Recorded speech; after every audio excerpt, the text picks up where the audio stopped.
will stand for the Pledge of Allegiance.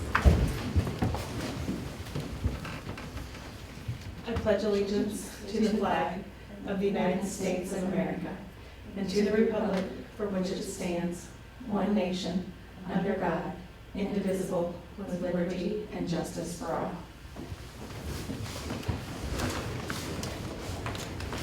All right. First order, so we have roll call. I think everybody's here. We have Christina Gilkey, who is a new member to the Disability Advisory Committee, so welcome. Thank you. I'm Liz Hardy. I'm serving as president. And we can just introduce ourselves for. I'm Ashley Jones. I'm secretary. Amy Benavides, vice president. Mullen Development. Cindy Perkins. And I'm Marissa Knoble. All right, so we have everybody present. We do have a quorum. We're going to start with approving the minutes from our June 12th meeting. Did everybody have a chance to review? Okay. Anybody want to make a motion? I make a motion to accept them. Okay. Second. All right, Melinda seconds. Any discussion, anything? All in favor of June 12th minutes approved? Everybody say aye. Aye. I'll Any? abstain since I You'll wasn't here. And one absentee, perfect. All right, so we'll move right along. Want to make sure we value everybody's time. Old business, we'll start with our reports. We'll start with the pocket parks. Melinda, would you like to start us off? Okay. I know that one of the issues was already addressed. You had Danbury. Danbury Oaks Okay. Pocket Park. There were some nails that were sticking out towards the park from the fence. And they were about like 3-inch screw nails. And kids were kind of climbing on that fence. And so that was a big hazard. Marissa did have some people come fix that. I did go back down to the park last night just to check on things, and I took some pictures.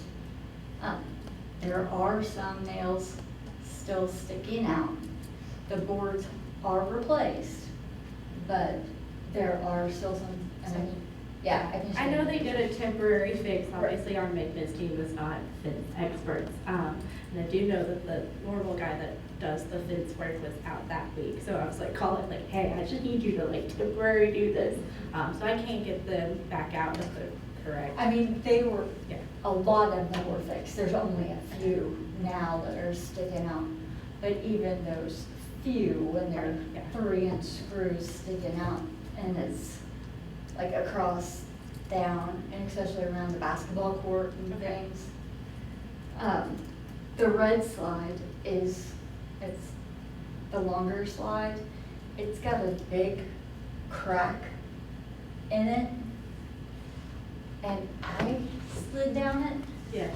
and I had a scratch on my leg. But it is a very simple fix. You can fix it with putty and then sand it, and that would solve it, so it should. Yeah, I know that was one thing that like, I don't know what happened. It melted at some point. I don't know if the kid Yeah, just put I it mean, back it's a- on fire. it's a weird- And so they typically try to go in and they filled it with some sort of, but then it does get a little rough. So if we need to go back through and sand that Yeah. back down just a little bit, I mean- that's a, It's a weird. yeah, it's a weird little shape thing. Yeah. And the other thing I have, and I took a picture of it also, is the hanging bars. The blue hanging bar? Yeah. The first one that you come off of with the steps, that first step is 18 inches off the ground. But the hanging bar is 7 feet at least.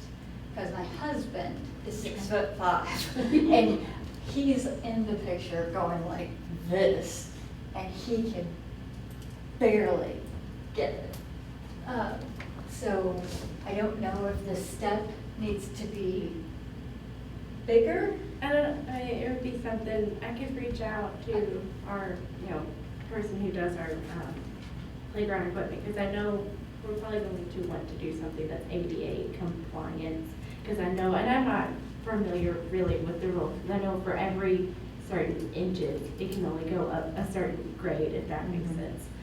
So it may be something to like, Because, yeah, I mean, it was just, awkward. right, and yeah. all the others were fine. There's and the that's what- first one, Right. okay. And when I was at the park, there was a 6-year-old there playing. And so I asked her, show me how you play Yeah. on all of these things. She kept jumping for that one and jumping. And I was like, why don't we stop jumping for that one? You know, and she was like, well, I always try to get it. Right. So, but that was any problems that I found. An improvement that we can make is to put a street light down there, Okay. because it is pretty dark and it's wooded. Going from one neighborhood to the next, so that would help. And any source of water, because there's no water fountain, there's no water faucet, so there's no way to get a drink or anything if you were to need it. Okay. And that's it. So I had Saddleback and the A&E. So with Saddleback, I just noticed how the equipment is. It has like kind of like a ditch all the way around it. So the ground is very uneven. I walked it, and then there's really, so if anybody who had a wheelchair or any type of mobility, there's no way that they could even get to that at all. So, I mean, really, I think just a concrete slab, just to kind of, I mean, I know that the ground is, I think it's is it the mulch? Yeah. Yeah, so, I mean, It's not ideal. it's not ideal, but I think at least for like anybody who has any type of mobility equipment, a slab of concrete, something to go over those ditches to get there. I also noticed that there's really no like designated like parking spots in general. It's Okay. just, I think we should at least have like a designated handicap parking Yeah. spot, in case it does get full. Yeah. They do have that. And I also noticed that they have, I did see the ADA swing, there is an ADA swing there. They have like a big red like carousel there, and I saw 2 of them had like, where they had seats. It's pretty high. I mean, I would say we could maybe try to add a step, so even those who have like mobility issues could use that step to get up on it. And the ones with the seat, maybe get harnesses put on it, because I know somebody like my son, maybe Clarissa, they could still do that if they had a harness. And those are big enough to where, I mean, a 10-year-old could sit on those. I mean, so I do like that carousel setup, because it did have, where they have like little seats. So if they would have we had harnesses, we could still spin them and stuff like that. So that's really, mine was really the main issues. The equipment there looked really good, and, taken care of. I didn't see much vandalism or anything there. And then I also had the A&E, I think Liz did as well. So I just noticed that there's, like on either of the stages, there's no like way of having any type of people who have mobility issues. So it's just steps to get on there. So I don't know if you've noticed that as well. The kitchen looked pretty ADA accessible. I kind of glanced through there. And then on the bathrooms, they are just horrible. They're They're terrible. bathrooms. Yeah. You can't get nothing in there. Like, And I don't know if, I went over there today before I came here, and I don't know if there's a way maybe I mean, there's no space No. back there, there's no way to No. redo those bathrooms unless it was a single handicap stall, like a single bathroom that you locked up on the Agreed. outside.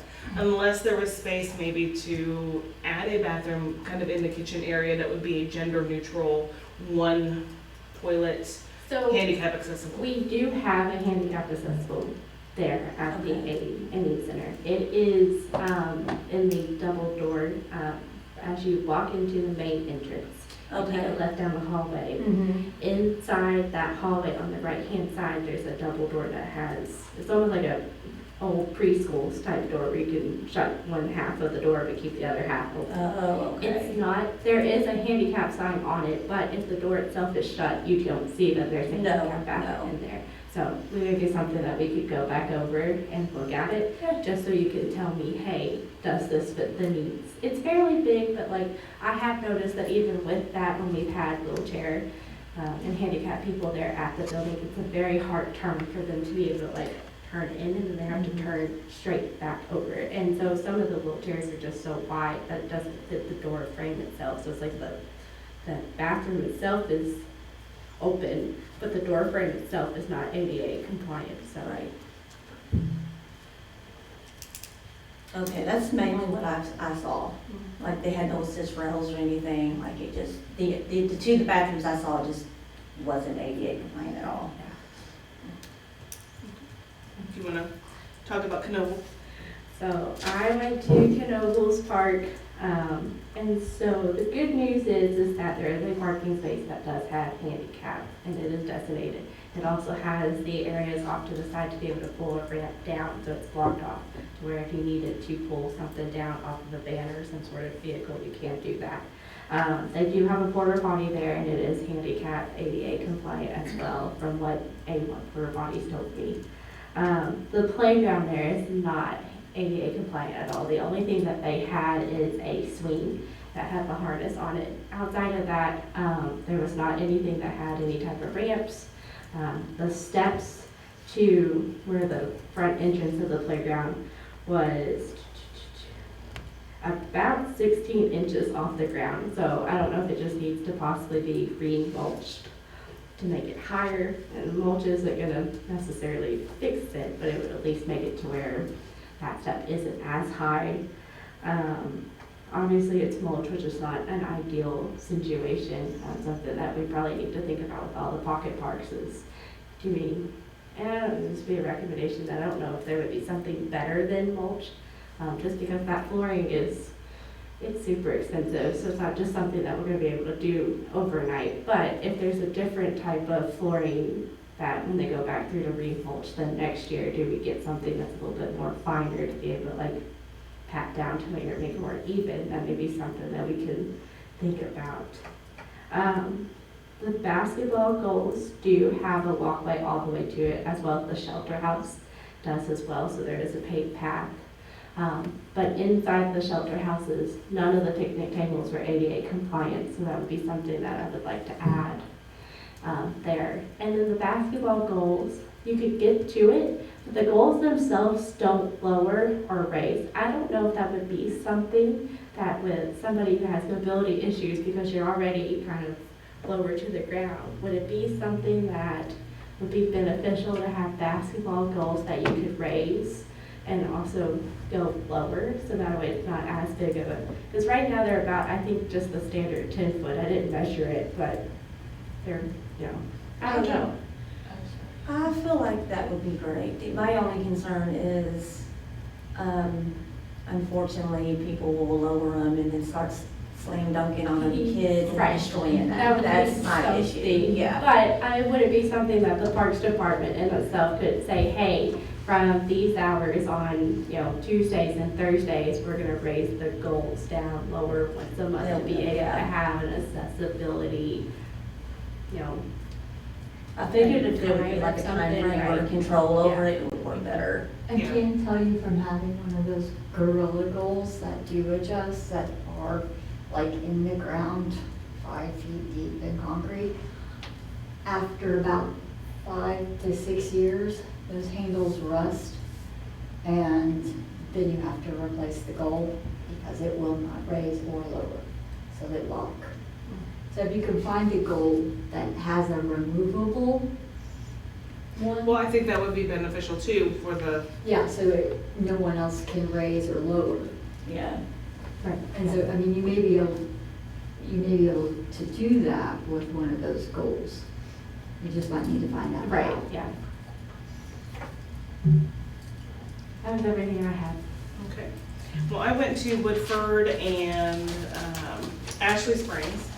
I did not notice at Ashley Springs if there was an ADA compliant picnic table.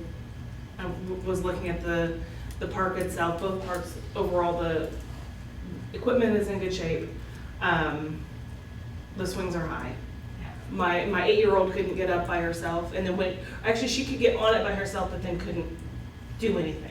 She couldn't get herself started at either park. So that's hard. And then if you have somebody, an adult who might be more disabled or elderly, they can't lift the kids up, even especially in the ADA swings Yeah. for the kids, they are up way too high. And I thought, I mean, if I had a child, my 8-year-old size or bigger that needed that swing, there's no way I could get them up to enjoy that swing. So, and I know some of it is other kids and Yeah. abusing equipment and not using things the right way. But that's definitely a concern when you can't utilize the equipment that is there. But there is a nice shelter at Woodford, and I know there's wheelchair accessible tables there that can get up, and so I thought that was a really nice thing that they had going on there. But other than that, that was about the only thing. Both areas had designated parking, everything looked good, other than the mulch at Ashley Springs was horrible. Lots of mud. It had just rained also, but under the swings was just puddles. That was my biggest thing, were the swings being so high. And I don't think I had anything else that you didn't say about the Arts and Enrichment Center. And I looked around here, no automatic door buttons, which could be something, I mean, that's a fun that for there and for here coming into the City Hall doesn't have. If you can't get the door open by yourself, you're relying on somebody else. So there's, Yeah. but those were the only things I saw there. I had Heritage Park, and then I also did the Family Activity Center with Melinda. So for Heritage Family Park, they do have a very nice walking path, but there's a big concrete block Yeah.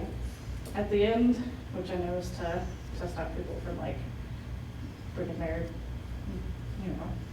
golf carts or whatever down there. But there's not even enough room for if someone was in a wheelchair, to go down there.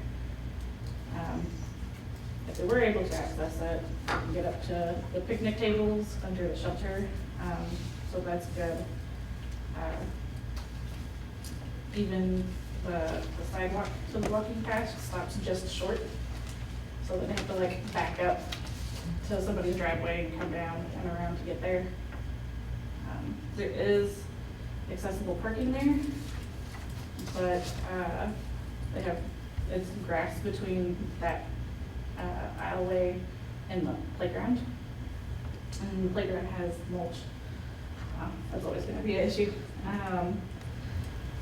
Let's see, I also had, they do have an accessible swing. The slides there, you can only get to them by climbing. So that's hard for anybody with mobility issues. Otherwise, the playground looks great. The whole park looks really nice. And the only other thing I had from there was that the steps from the playground up to the shelter, up to the courts, all of those are very steep. Like, I had a hard time getting down those. So, I didn't measure it or anything, but that would definitely be something to look at in the future. That was it for that park. For the family activities park, we had quite a few suggestions for that one.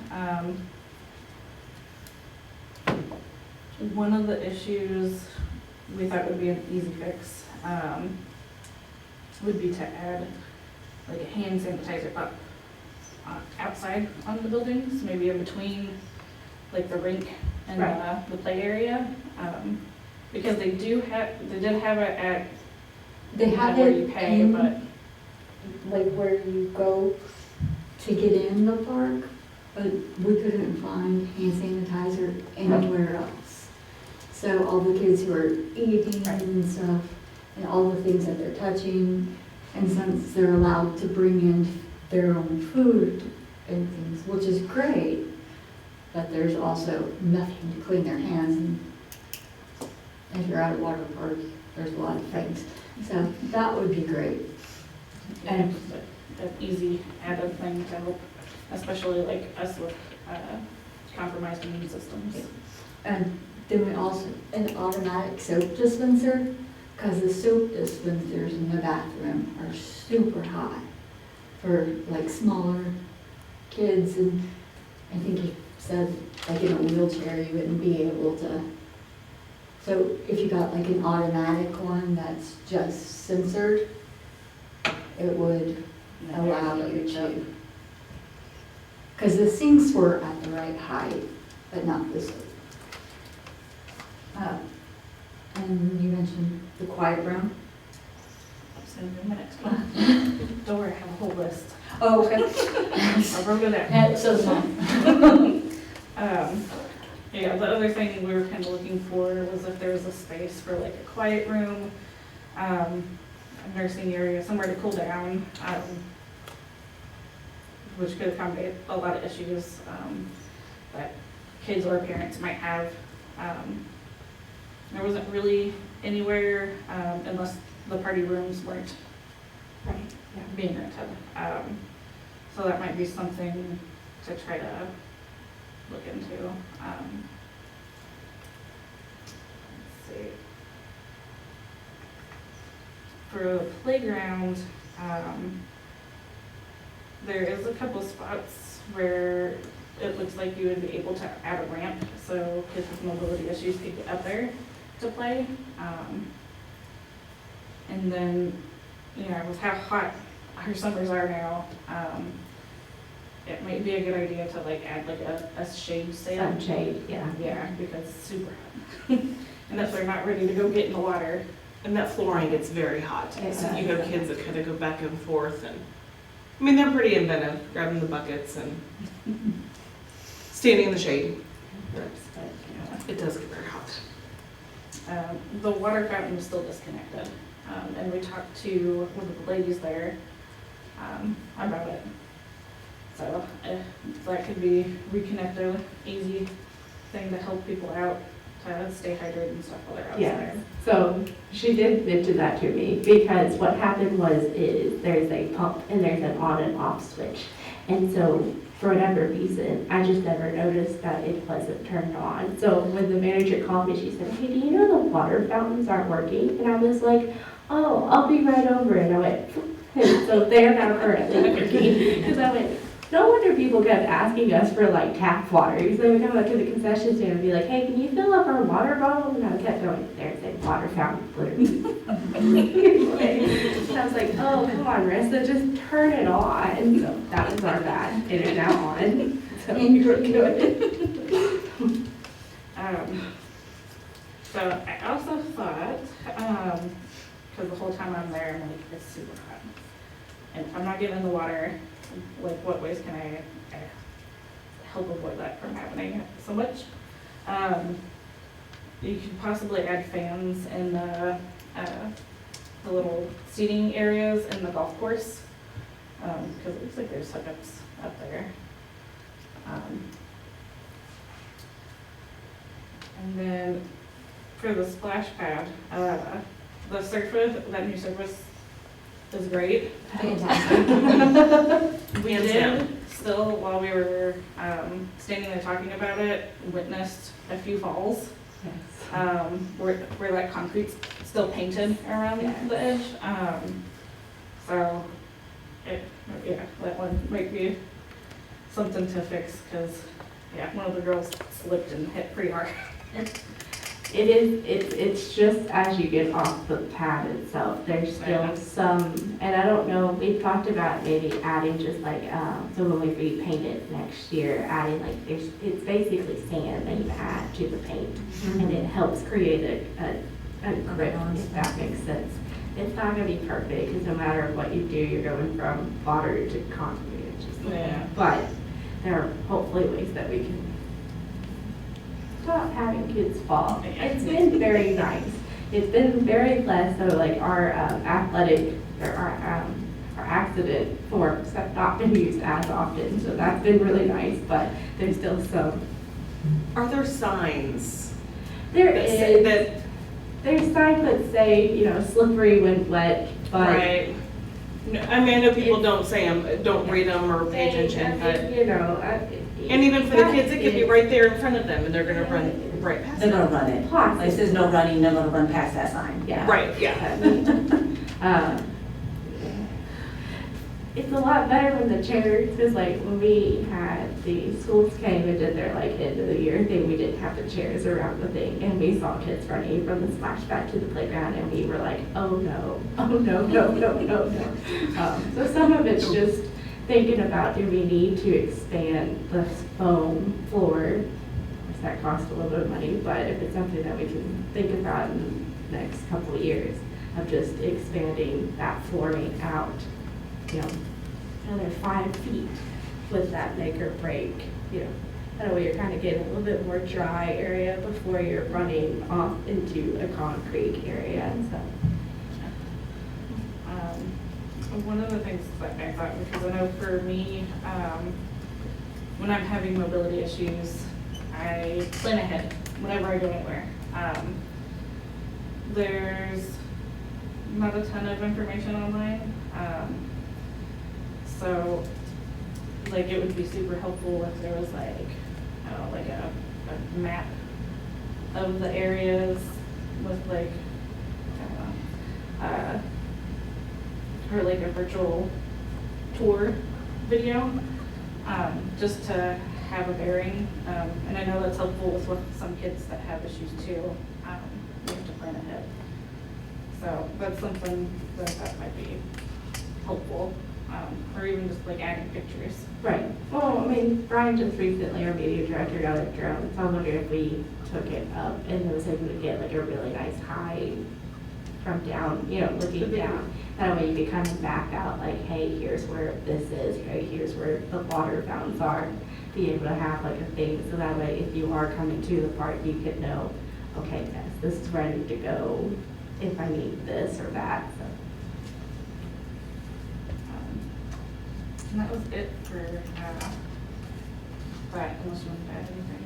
I wanted to add about the first aid room being in the bathroom, in the staff bathroom. If you do add like a quiet room or anything,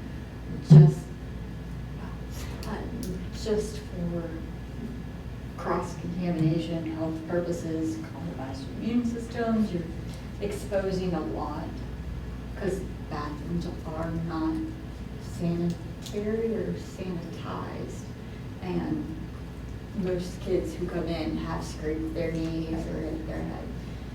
And so if you could use a different part to make that their first aid station, that would be great.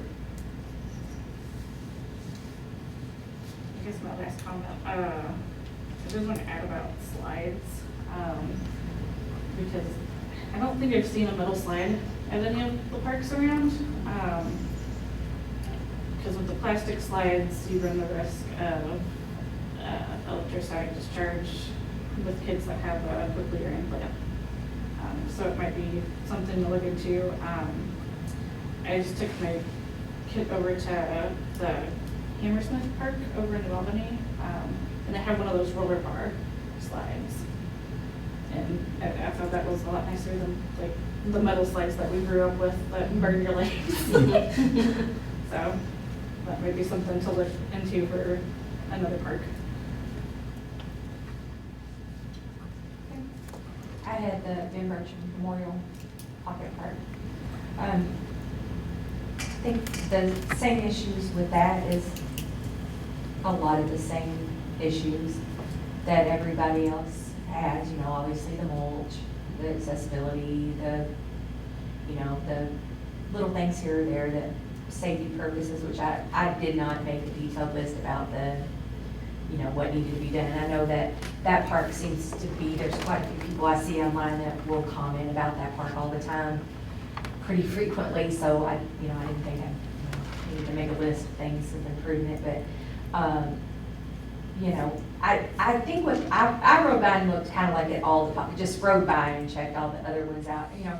I like that, you know, everybody pretty much can get to the shelter house pretty comfortably, you know, park, get out, you know, I'm pretty sure. I mean, there are some of them that are a little more slanted, you know, but I don't think that they're not slanted enough to, even in a wheelchair maybe, I mean, there might be have to somebody be behind them, maybe just because, but I don't think that they're not completely inaccessible. You know, which I know when kids go to a park, sitting at under the shelter house may not be typical for them. My daughter, it is, she doesn't play on playground equipment, so when we do go to a park, that's kind of what we do. We go set it, we basically are setting, so, you know, that's, for us, it's fine. And I would think maybe even for most adults, if they just want to go hang out and, you know, just to get out of the house on a pretty day and, you know, sit under a shelter where, you know, with all the parks, I think, you know, sanitation wise, you know, water fountains and things like that, a lot of times those are bad ideals anyway, just because of hazardous things, you know, then, you know, they're not clean, they're not, you know, so that's not something that I generally complain about, you know, or like sanitizer, you know, because then someone would have to go around, make sure those are filled up all the time, you know, so then you get into the things of, you know, is that feasible for, you know, obviously a worker to be going and doing all those things. So those things I really didn't look at. I just, when I went from looking at the parks, I was just looking at, okay, can I get in there? Can, you know, what's gonna be, you know, and obviously it's hard to get from every park. I don't recall if any of them you can, if there was any concrete that takes you from the shelter house to the playground part to the, I thought there was grass in between, kind of like a, you know, at the basketball courts, the one that had basketball courts, you know, so with that, you know, I get, you know, that, I don't know if there'd be any easier way to make a little path, you know, between each one, not even so much with concrete even, you know, I know there's other materials that could be used, you know, whether it's a real light gravel, you know, just, or whatever, you know, or sandy type thing, you know, I don't know if those things can be done, or if they would need to be done, you know, but, you know, and it's the same with, as like Cindy said, the harnesses. Mm-hmm. I didn't notice any harnesses on like the equipment that, you know, that you would put someone from like a wheelchair into that. Those definitely, you know, would need to be added, but other than that, I mean, the pocket, I think a pocket park anywhere obviously isn't really ever thought about to be ADA. Mm-hmm. Anywhere that you go to, I've never, you know, I've just never really seen one. It's pretty much, everybody pretty much gets you to like the shelter. If there's a shelter area, there's always, you know, pretty much an accessible point to there, but. Well, I think the important thing too is they're pocket parks. Mhm. They're close to home. Yes. Typically, it's not gonna be a long trip. You're not gonna go there all day unless you're planning on being there all day because you're close to home. So as far as water fountains or Yes. sanitizing, I mean, and for the most part, even bathrooms, most of the time you're close enough to home that you plan for those things, you pop in on the walk and you continue on. I think the bigger thing will be the changes coming to Greenway Yeah. for our disability things. You know, I also looked at the parks as if I was an adult, if I'm a parent in a wheelchair, that happens, how would I interact with my kids at these parks? I couldn't. Right, yeah. There's no way that I could push my kid on a swing or do those things if I'm in a wheelchair, I don't know that there's a simple answer to that, but I'm hoping that the new equipment at Greenway will hopefully offer some things like that, you So know. the new equipment at Greenway will have the ADA flooring, so it'll be your, almost like a cushiony type thing. I mean, it'll be level, you can roll a wheelchair on it, all of that kind of stuff. So there will be no mulch, there will be no grass, there will be nothing of that nature. So it will be. And there will be fenced in, right, as well? Okay. I thought so. So, I realize the pocket parks are, as she said, they're close to home and all of that. I think the way that I've kind of taken away as like the director of parks is, can we make it just a little bit easier to get from, the parking lot to the playground? And then is there something other than mulch that we could think about, looking at to see, okay, yeah, it's probably not gonna get the flooring because from a money standpoint, I think the floor probably almost costs more than the playground equipment for Greenway Park. It's just, there's a lot that goes into that. But is there a different surface material that we can put down that would make it look just a little bit easier to that wheelchair could roll onto it? I have spoken to Jennifer, who is our rep for the playground equipment that we use with Kentucky and all of that, just to ask her, hey, what would happen if we wanted to take the steps out and put a ramp in or something to where that way, just as Greenway Park is going to be, it's not going to be like a full accessible park, if that makes sense. You're not going to be able to wheel a wheelchair all the way around the entire playground, but you're going to be able to get to a couple different slides. So it still gives you that, people that can stand, can climb, can do all of that, but also to be able to give those ones that can't a place to be able to go and at least slide down some slides and do that kind of stuff. And she did mention that without basically taking out the playground equipment and installing new ones in, it's really difficult to try to add pieces to a puzzle that's already been put together. You can do it, it just takes a lot of shifting and thinking and doing that kind of stuff. And a lot of money, so. But those are all very helpful things. I didn't know about all the other pocket parks. Did you all beforehand? I knew there were several. I mean, I didn't know that there were 6, and that, I knew that I went to one and played pickleball once, but I didn't know that there were others. And I talked to several other people and they didn't either. And I think that it's important to let, like with the other events and things that we have discussed before, to make Charlestown aware that these things are there, so they can be utilized. Because we do have a great city.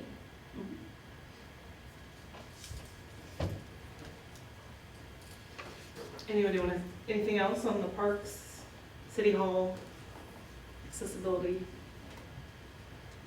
Okay, Founder's Day was a success. The parade was fun. Yay, I know the littles on our end loved throwing the candy and. Yes, everybody I think loved their Uh-huh. And then they enjoyed the nice, cool ride back Yeah. once we got off the main drag. So, I mean, that was a success. I think we got out there. So we'll move into new business. So we're gonna start off, we're gonna welcome Allie. And she's just gonna kind of talk to us a little bit about what she does over in Louisville at the Louisville Office for Aging and Disabled Citizens.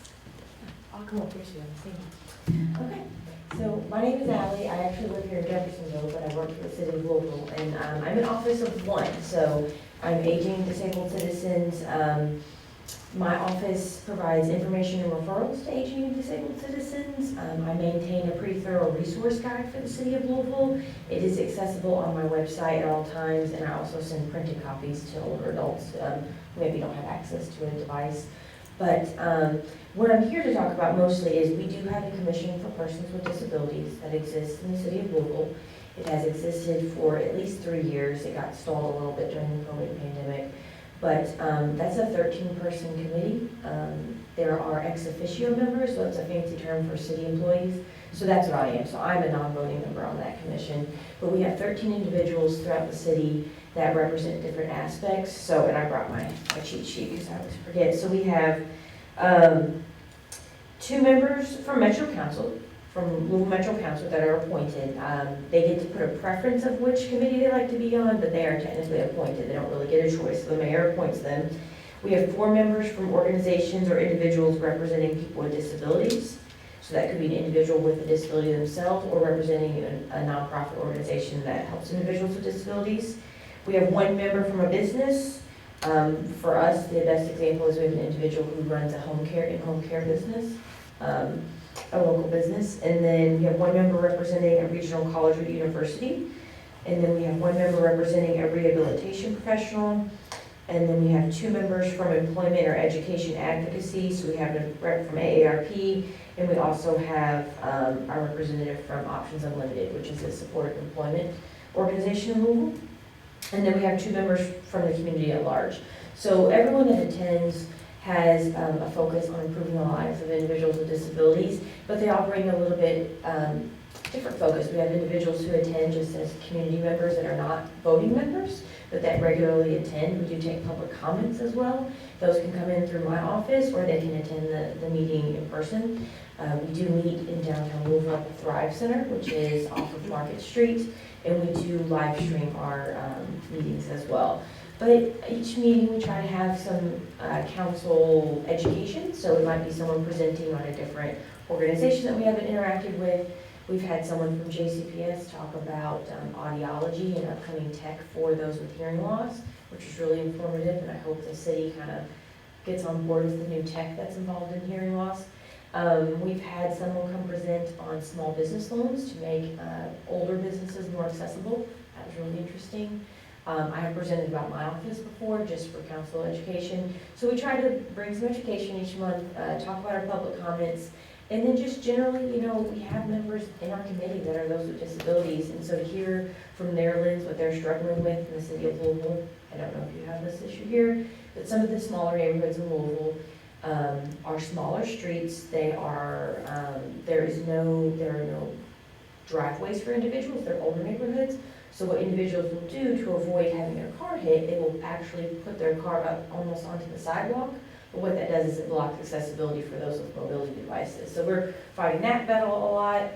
We have an issue with LMPD ticketing individuals who park in the accessible lines on either side of parking spaces in businesses. And whose right is that? Is it the business owner to call? Is it the LMPD to ticket? So that's a hot topic. We have someone from TARC come a lot to present.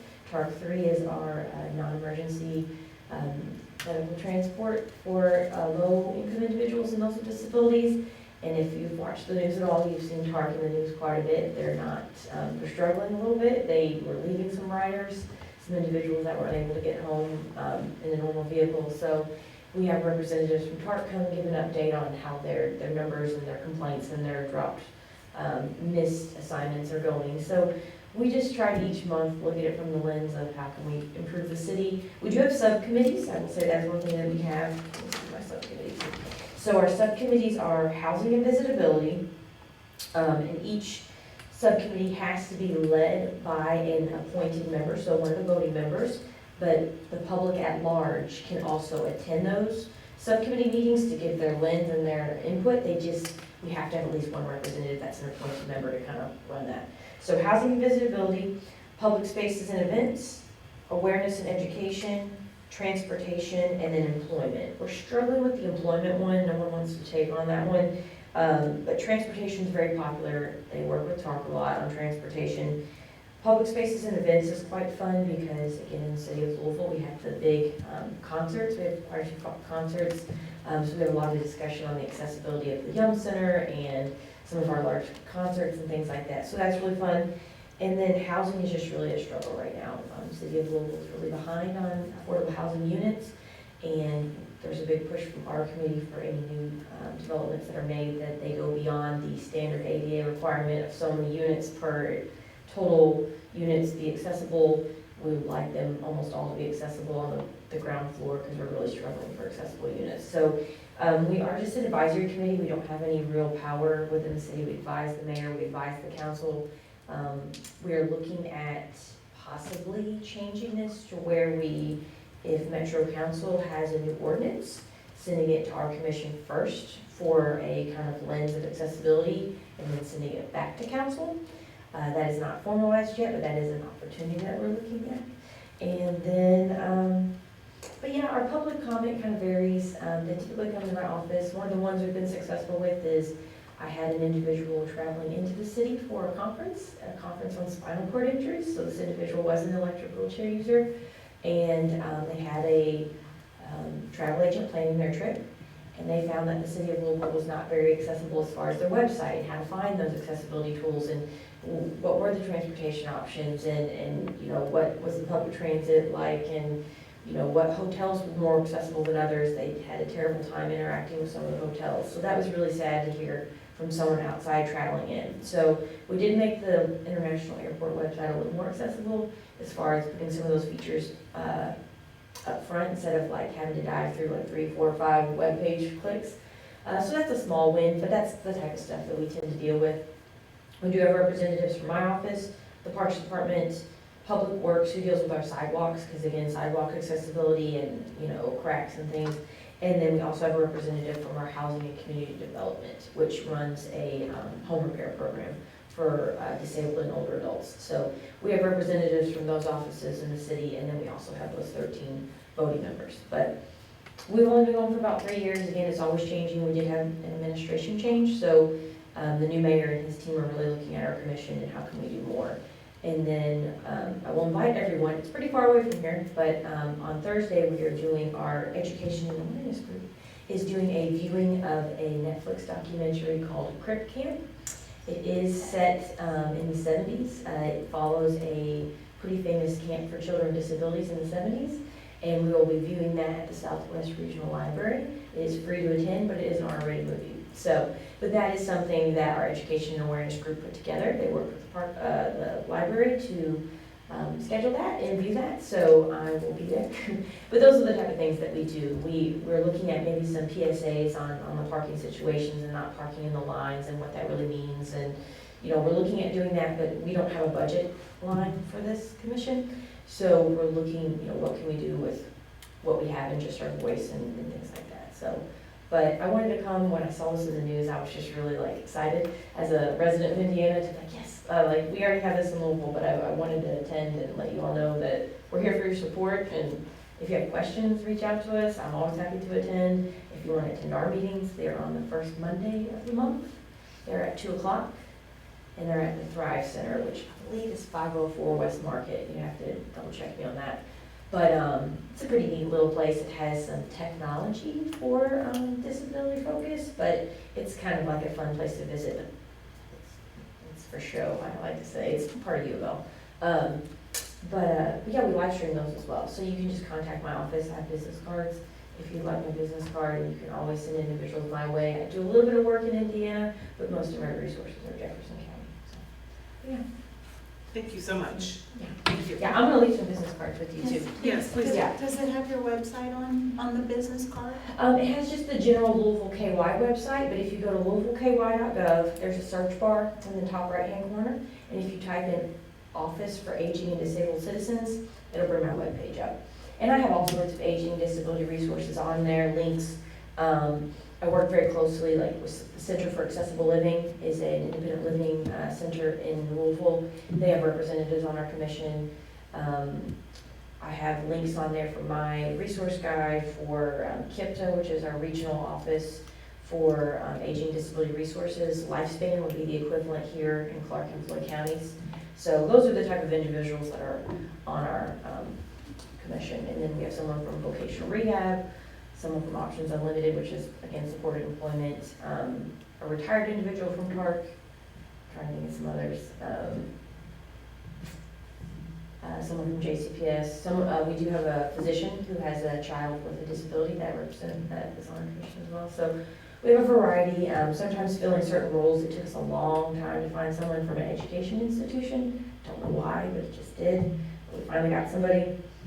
But I'm in charge of kind of filling those holes when it comes to vacancies. But yeah. But if you ever need to reach out to me, I'm gonna leave business cards for, I think there's 7 of you. But reach out to me, and if you ever have any events that you're putting on to honor anything and you want the city's representation, if I can make it work, I'll make it work. But yeah. I'm very proud of you. I was like so excited to see this, like I said. Living in Thank you Indiana. for coming. Yes, no problem. Thank you so much. Yeah, and Thank you then, for all do you your want a help. live stream on your, just out of curiosity, like, is it like a Facebook or is it on your website? Facebook, yeah. Yep. Okay, I was just curious. All right, I guess we'll look at next steps. Ally, you've given me good ideas as far as moving forward and planning other things that we need to look at. Does anybody have any additional items, any ideas of what you want to focus on this next month? Our next meeting, I had it down in my other notes, which I left my notebook at home, August 14th? August 14th. Yes, I believe so. All right. It might have been in the notes too, the minutes from last. Yes, it's August 14th. Okay. Thank you. So does anybody have anything that we need to look at over the next month until August 14th? I think we probably should get started about the community days, Okay? like what, maybe some ideas, maybe get with Marissa, see what they have planned and where, I know a lot of it's on, this is all on the square, right? That event will be strictly on the square, Yeah. such as the 2-day festival, what we're used to for Founders Day celebrations, September, so, yeah. Yeah, maybe, and then maybe if we want to discuss on like if we want to do something, you know, where we want to pray, maybe if we want to have a Have a table? table or get, to, you know, I've got a, you know, the tent, whatever, you know, if we want to do a table and just take turns and hang out or just whatever, or just have a place that we all can go and, you know, be and. Well, did you say there is a quiet? Specifically, I haven't gotten that one confirmed, so normally between Outward Bound services, not to put them on the spot, or the First Methodist Church, they use their, it's their house that sits on their property that sits closer to the post office. Parsonage? One year we used that house, and then I think last year Jennifer David opened up her office space for a nursery / quiet space type area. I don't know if that's been confirmed yet, but I could definitely find out and let you all know. Oh, I think if we had a booth, I think if we could be close to that quiet area, it could be beneficial. We could set it up right on the. On Jennifer there, would they mind if we make set it outside of made her. that- Yeah, either that or if we needed to open, I'm sure City Hall, that, you know, between me and if somebody, a key, just be like, hey, you want need to be able to come inside here and use this as a quiet area, it may be something, but if Jennifer, you know, the church wants to do it, I don't think that's anything wrong with that, so, Yeah. yeah. I think it would be nice to have, I don't know, maybe some sensory goodies in a basket that kids could interact with. And maybe we could put like a question box. If people in the community, and some index cards, if they want to make a comment or a question or voice a concern that they see, something that we can bring to the committee. That way the community's really driving us and where we head. Yeah, I was gonna suggest, that we do kind of a community engagement survey, Yeah. to kind of help pinpoint areas that our community is most concerned with. So that might be something we can have there. And just to let them know that we're here. Yeah. Get our face out there. Like, one of the areas I was thinking about was sidewalks, like, we can't walk on the sidewalks, but if we have, like, that survey, and we come up with ideas for questions to put on there, sidewalks is a good one to get a feel for what is actually out there. Do you all have a reporting tool for like safety concerns, like through the city? So for example, we have 311, which is a textable service, and that's where they suggest anyone with public works questions. May not be doable to do something like that, but maybe on like your website, like report, you know, Yeah, I safety think online concerns. I have seen that there's Yeah, a tool to send your complaints or yeah, safety issues in. yeah. Is there a way that we can have a spot that could come Yeah, I can to do an that. email for? Julie Hester is our vendor coordinator, so I know she's still accepting spots for community days. I don't think because we're just a city group that there would be any type of cost to it. And even if we have to, I'm sure we could use partial of our city vendor space and just put an extra tent table up and let you all be by the city tent and just give up, you know, a portion of that. So I think we could do that for sure.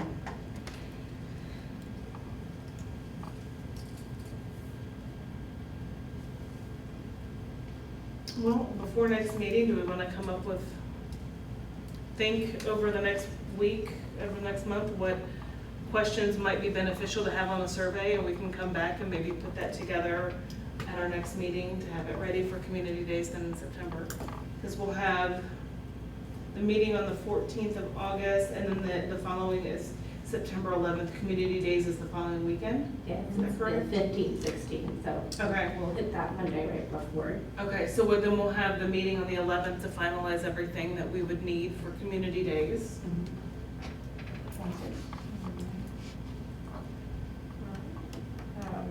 Do we need to deep dive more into, like what public buildings there are? Because I know we just looked at kind of the parks and City Hall, but I don't know about like any other buildings, just to see. Yeah. I mean, when Treva started this, she said she wanted us to start with all the city buildings. But what did she mean by that? Which city buildings? City Hall and the Arts Enrichment Center, I know were the top Yeah, top ones. two. Yeah. Police department, Yeah. I assume the police department, with that being, I would hope with that being a new building, it would be more ADA compliant. Is it the The li- recycling center? The library, I don't know what all, library? we can follow up. We can email Treva. and Yeah. And just ask her for a Which list. buildings? Yeah, for a building, and then we can send out an email, maybe in an email thread, we can pick and choose. I know school's starting, it's all that stuff, so, Yeah. yeah, I'll send an email to Treva. And I'll get it out to everybody. Anybody have anything else? Ursula, do you want like a formal report from us, or are you good as far as? I mean, I think it would be helpful to have some sort of like formal thing typed up. I mean, I've been here, so I've wrote it down, mostly down. But it would probably be helpful just as I start to move through, you know, the different departments and everything else to be like, hey, here's a formal recommendation from the Disability Advisory Committee, not just something to be like, hey, I went to this meeting and this is what they said. So, I don't know if that would be something, just trying to think how we do that. We went to, at like the next meeting, just be able to like, So someone can write it up and then we can right, approve it. be kind of official. So, everybody wants to write up their own from what they did, and we can all put them together and give Yeah. that to Marissa, and that way it's not one person doing it all. Yeah, I was gonna suggest 'Cause- everybody like send their kind of stuff typed up. Because you're doing the minutes already for all of this. Liz is busy too, doing everything. And I know you're starting school and kids and all that stuff. So if that's okay with everybody. Marissa's okay with? Is that formal enough, or do you want something a little bit more formal? Yeah, typed up as- I think that is enough to go off of. Okay. Yeah.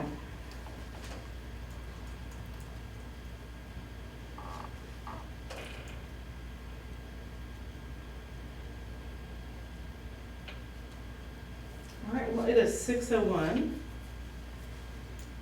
If nobody has anything else, I motion to adjourn the meeting and A second. see, any discussion?